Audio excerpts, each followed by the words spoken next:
Assalamualaikum Ustadz. Waalaikumsalam warahmatullahi. Apakah bisa kita sah disebut berjamaah jika dilakukan di rumah dengan mendengarkan imam via speaker masjid untuk sholat fardu ataupun sholat taraweh?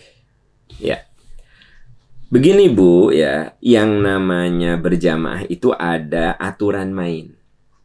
Aturan main itu adalah antara imam dan makmum yang berikutnya adalah ada unsur tawali, bersambung secara fisik.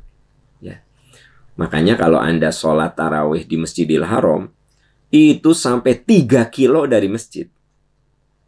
Tapi nyambung terus ya, maka itu sah.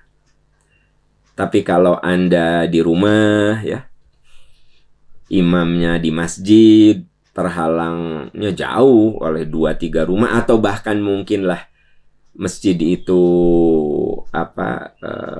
bersebelahan dengan rumah Anda, tetap saja berjamaahnya tidak sah, sholatnya sah.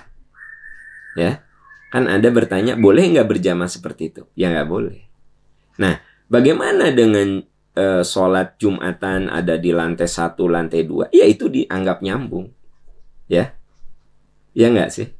Atau orang sholat Jumatan di halamannya jauh gitu, tapi masih di yang lain itu masih nyambung karena dia sholat di halaman masjid itu karena penuh kan, nyambung, nggak masalah.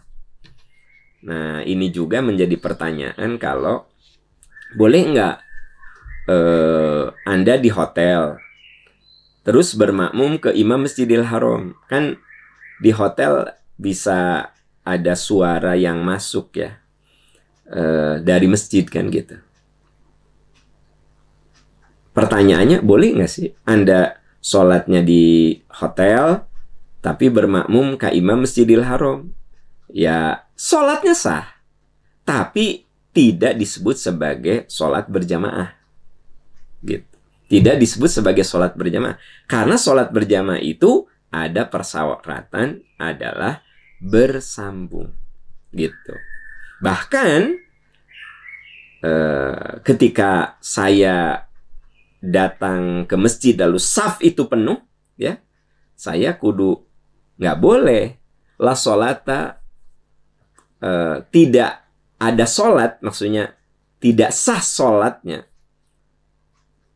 bila kita di belakang saf sendirian.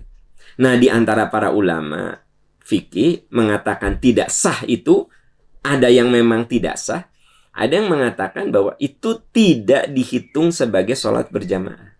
Kebayang nggak sama Anda? Saya masuk masjid, saf itu penuh, saya sendirian di belakang. Nah, ya, la sholata ba'da shaf, tidak ada sholat setelah saf. Jadi kalau saya sholatnya sendirian di belakang saf, nah itu tidak ada sholat. Maksud tidak ada sholat itu tidak sah sebagai sholat berjamaah, tapi sholatnya tetap sah. Bahkan ada di antara ulama fikih yang mengatakan, ya berarti tidak sah sholatnya gitu ya. Nah, minimal kita mengambil pendapat yang paling ringan, yaitu sholatnya sah tapi tidak mendapatkan pahala berjamaah gitu ya Bu ya. Oke. Wallahu a'lam bishawab.